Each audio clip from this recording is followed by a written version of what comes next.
నిజంగా ఈరోజు చాలా హ్యాపీగా అనిపిస్తుంది.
ఎందుకంటే ఒక నిజమైన నీడీకి హెల్ప్ చేయటం అనేది ఎప్పుడూ కూడా మనసు తృప్తినిస్తుంది.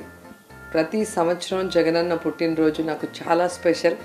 సో ఆ రోజు ఏదో ఒక పేద కుటుంబం జగనన్న కోసం, జగనన్నని ప్రేమిస్తున్న కుటుంబం బాగుండాలి అన్న ఆశతో, వారి ఆశీస్సులు జగనన్నకి ఎప్పుడూ ఉండాలన్న ఆకాంక్షతో నేను వెతికి పట్టుకొని వారికి హెల్ప్ చేయాలనుకుంటాను. సో అలా గతంలో మీరు చూస్తే పుష్ప అనే అమ్మాయిని దత్తత తీసుకొని మెడిసిన్ చదివిస్తున్నాను. ఆ తర్వాత మీరాసాపాలెం అనే గ్రామాన్ని దత్తత తీసుకొని ఆ గ్రామంలో కావాల్సిన అన్ని వసతులు కూడా ఏర్పాటు చేయడం జరుగుతుంది. అలాగే ఈసారి నాగరాజు అనే కుటుంబం, నిజంగా అతని కథ నన్ను చాలా కదిలించింది. నాకు ఒక జర్నలిస్ట్ మోహన్ అనే వ్యక్తి నా మీద చాలా నమ్మకంతో నాకు ఆ వీడియో షేర్ చేసి ట్యాగ్ చేయడం జరిగింది. సో అది చూడగానే నాకు చాలా ఏడుపు వచ్చేసింది. అండ్ నాకు బాగా కనెక్ట్ అయిన విషయం నాగరాజు. నా ఫాదర్ పేరు నాగరాజు రెడ్డి. నాకు మా నాన్న అంటే చాలా చాలా చాలా ఇష్టం. సో మా నాన్న కోసమే నేను సినిమాల్లోకి రావడం జరిగింది, నాకు ఇష్టం ఉన్నా లేకపోయినా. సో అలాంటి నా నాన్న పేరు పెట్టుకున్న ఒక వ్యక్తి నా సహాయం కోసం ఎదురు చూస్తున్నాడు అన్నప్పుడు ఖచ్చితంగా వాళ్ళకి సహాయం అందించాలి అనుకున్నా. కానీ దేవుడు చూసారా, నాకు ఈరోజే ఇక్కడ సీఎం గారితో మీటింగ్ ఉండే అవకాశం రావటం, దానికి నేను వచ్చి నా పిఏ వెళ్ళవలసిన ప్లేస్లో నేనే నేరుగా వెళ్ళి ఆ కుటుంబాన్ని నా కళ్ళారా చూసి వారి బాధలో వారి బాధ్యతని నేను తీసుకోవాలని చెప్పి డిసైడ్ చేసుకున్నా. సో నాగరాజుకు చెప్పాను, ఇక నుంచి నీకు ఎవ్వరు లేరు అనుకోవద్దు, నేనున్న ఒక అక్కగా నేను ఎప్పుడు మీతో ఉంటా. సో ఈరోజు నాగరాజు కోరుకున్న విధంగా అతను ఒక షాప్ పెట్టుకోవడానికి నేను ఫైనాన్షియల్ సపోర్ట్ ఇవ్వటం జరిగింది. అలాగే పిల్లలు నిజంగా ఆణిముత్యాలు పుట్టారు భగవంతుడి ఆశీస్సులతో. సో ఆ పిల్లలు చక్కగా చదువుకునే విధంగా నేను ఎప్పుడు సపోర్టివ్గా ఉంటాను. అలాగే ఆయన భార్య, అమితంగా ప్రేమించే ఆ భార్యకి ఒక కిడ్నీ రిమూవ్ చేయటం వల్ల ఈరోజు బెడ్ రిడన్గా ఉండటం అనేది అతన్ని కలిచివేస్తుంది.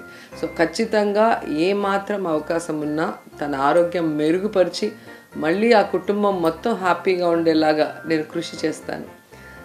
నేను ఎప్పుడూ చెప్తుంటాను, మనకి ఇష్టమైన వాళ్ళ పుట్టినరోజుకి బొకేలు ఇస్తే వాడిపోతాయి, శాలువలు ఇస్తే మూలన పడిపోతాయి.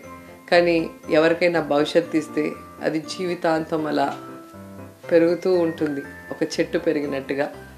ఆ చెట్టు ఎలా అయితే అందరికీ నీడనిస్తుందో, ఏమంటారు, ఆ హెల్ప్ పొందిన వాళ్ళు జీవితంలో అది మర్చిపోరు. సో జగనన్నకి వారి బ్లెస్సింగ్స్ ఎప్పుడూ ఉంటాయి. ప్లస్ వాళ్ళు ఇది ఇన్స్పిరేషన్గా తీసుకొని వాళ్ళ వల్ల అయినా 10 మందికి హెల్ప్ చేస్తారు. కాబట్టి నేను ఎప్పుడూ చెప్తాను, మీరు బొకేలు ఇవ్వటమో లేదా కేకులు కట్ చేయటమో చేయండి, నో ప్రాబ్లం. కానీ కష్టంలో ఉన్న వాడికి చేయూతనివ్వండి, అదే నిజమైన సంతోషం. అందుకే అంటాను, విలువైన బహుమతుల కన్నా విలువతో కూడిన బహుమతినివ్వండి. అదే జగనన్నకి శ్రీరామ రక్ష. Happy birthday Jagananna.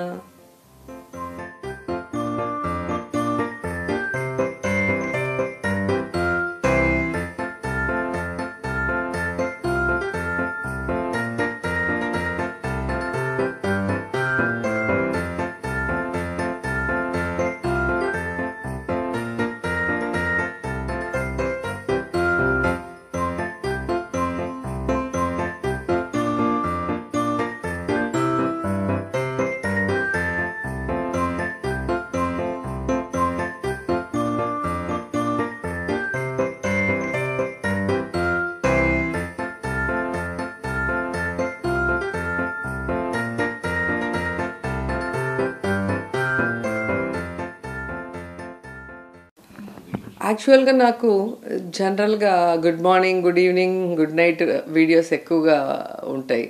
ఆ తర్వాత నన్ను వ్యతిరేకించే వాళ్ళు, జలసీతో నన్ను తిట్టేవాళ్ళు చాలామంది ఉంటారు ఈ మధ్యకాలంలో, ప్రతిపక్ష పార్టీలు.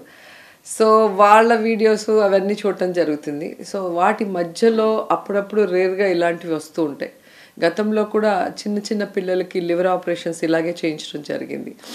ఎలాగంటే నాకు వచ్చిన వీడియో ఎవరి ద్వారానో ట్యాగ్ చేస్తారు, అది నేను మా పిఎల్ని పంపించి ఎవరికీ తెలియకుండా అది జెన్యూనా కాదా అని చెప్పి వెరిఫై చేసుకుంటాను. ఎందుకంటే అపాత్ర దానం కూడా నష్టం. సో మనం చేసే ఏ సహాయం అయినా కూడా ఒకరికి మంచి జరగాలి, దానివల్ల చెడు జరగకూడదు. ఎందుకంటే ఆ మేడంకి ఏం తెలీదు, ఏదో పెట్టేస్తే ఇచ్చేస్తుందిలే అనేసి ప్రతి ఒక్కడు కూడా మనల్ని మోసం చేసి మన దగ్గర సాయం పొందాలనుకుంటే అది నా దగ్గర జరగదు. సో పిల్లలు కాలేజెస్లో చేరాలన్నా, మొన్న మధ్య తెలంగాణలో ఒక ముస్లిం అబ్బాయి, సో ర్యాంక్ వచ్చింది, మెడికల్ సీట్ వచ్చింది, కానీ ఫీజు కూడా కట్టలేని పరిస్థితిలో నాకెవరో ఒక లీడర్ ట్యాగ్ చేశారు, అమ్మ కొంచెం హెల్ప్ చేయవా, నేను ఎక్కడో చూశాను అని చెప్పి అమెరికా నుంచి పంపించారు. అంటే ఆ నమ్మకం నా మీద ఎందుకు వాళ్ళకి వచ్చిందో తెలీదు. అంటే డే బై డే నేను చేసే హెల్ప్ వల్లేమో నాకు తెలీదు, కానీ వాళ్ళు నా మీద పెట్టుకున్న నమ్మకాన్ని వమ్ము చేయకుండా తెలంగాణకి మా పిఎని పంపించి అక్కడంతా వెరిఫై చేస్తే ఆ అబ్బాయి చాలా బాగా చదువుకునే అబ్బాయి, ఇప్పుడు కూడా మరి ర్యాంక్ వచ్చినా ఫీజు కట్టలేక ఆగిపోవాలో జాయిన్ అవ్వాలో తెలియకపోతే ఆ అబ్బాయికి కూడా ఈ మధ్యలోనే ఫస్ట్ ఇయర్ చదువుతున్నారు, మొన్ననే కలిశాను. అసలు ఎంత ఎక్సైట్ అయిపోయారు అంటే, చాలామంది ఉంటారు డబ్బున్న వాళ్ళు, వాళ్ళకి డబ్బు ఉంటుంది కానీ ఆ పిల్లలు చదువుకోండ్రా అంటే చదువుకోరు. అలాంటి వాళ్ళల్లో ఇలా చదువుకోవాలన్న ఆశ ఉన్నా డబ్బు లేకపోవటం వల్ల చాలామంది మిస్ అవుతూ ఉంటారు. సో అలా ఏది నాకు వచ్చినా కూడా నేను చేయటమే కాకుండా అందరినీ నేను కోరుకునేది అదే, మీ వల్ల అయింది. కొందరు పెద్ద సాయం చేయొచ్చు, కొందరు చిన్న సాయం చేయొచ్చు. సాయం అనేది ఎవరికైనా మన వల్ల అయితే చేయండి, అదే మంచిది. ఎందుకంటే నిజమైన విజయం ఏది అంటే, మనకి కడుపు నిండా తినే అవకాశం ఉన్నప్పుడు తిని కొంచెం వేరే వాళ్ళకి కూడా పెట్టడమే నిజమైన విజయం అండ్ నిజమైన సంతోషం. అంతేగాని కోట్లు ఆస్తి లేదా పెద్ద పెద్ద బిల్డింగ్స్ లేదా కాస్ట్లీ కార్లు ఉంటేనే అది మా సంతోషము, అదే విజయం అనుకుంటే అది కాదు. సో ఈరోజైతే నాకు చాలా చాలా హ్యాపీగా అయింది. ఎందుకంటే ఒక వికలాంగుడిగా ఉండి కూడా నాగరాజు ఆ భార్య మీద, ఆ పిల్లల మీద ప్రేమతో 24 hours కష్టమైనా నేను పడగలను, వాళ్ళు హ్యాపీగా ఉంటే చాలు అనుకున్నప్పుడు అలాంటి వ్యక్తికి మనమంతా ఎంత సపోర్టివ్గా ఉండాలి. సో నేనైతే ఒక అక్కగా ఈరోజు నుంచి ఆయనకి సపోర్టివ్గా ఉంటాను. అలాగే జగనన్నని కలవాలన్న ఆయన కోరికను కూడా త్వరలో నెరవేరుస్తాను. అండ్ జగనన్నతో ఆ కుటుంబానికి మరిన్ని బ్లెస్సింగ్స్ ఇప్పిస్తాను. నార్మల్గా మనం ఎవరనేది తెలియకుండా ఆ కుటుంబాన్ని రీచ్ అయ్యి మన ఫేస్ రివీల్ చేసినప్పుడు వాళ్ళ రియల్ హ్యాపీనెస్ చూడాలని నాకు ఇష్టం.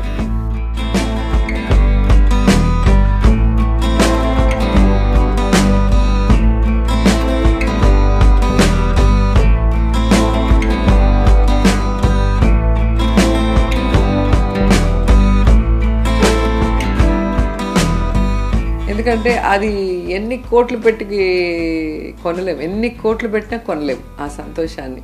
నిజంగా అది నాకు చాలా ఇష్టం, ఆ రియల్ హ్యాపీనెస్ చూడటం అనేది. అందుకే నేను మాస్క్ పెట్టుకొని వెళ్ళా. చుట్టుపక్కల వాళ్ళంతా కూడా ఏంటి క్రిస్మస్ తాత వస్తున్నారా అన్నట్టుగా అందరు చిన్నపిల్లలు కూడా స్కూల్కి వెళ్తూ చూస్తూ ఉన్నారు. నాకు నవ్వొచ్చేసింది. నేను మాస్క్ తీస్తే వీళ్ళ పరిస్థితి ఏంటి, వీళ్ళ రియాక్షన్ ఏంటి అని అనుకుంటూనే సరే ఇప్పుడు వద్దు, వచ్చేటప్పుడు చూద్దామని లోపలికి వెళ్ళిపోయా.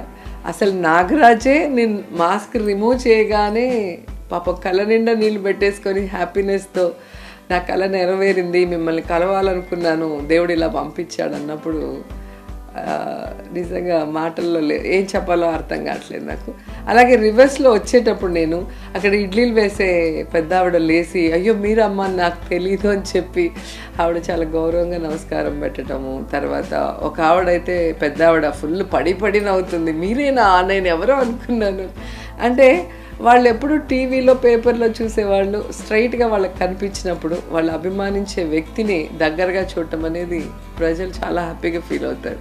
సో ఆ హ్యాపీనెస్ కూడా ఈరోజు నేను ఫీల్ చేశాను. మార్నింగ్ ఈరోజు నాకు చాలా పాజిటివ్గా స్టార్ట్ అయింది.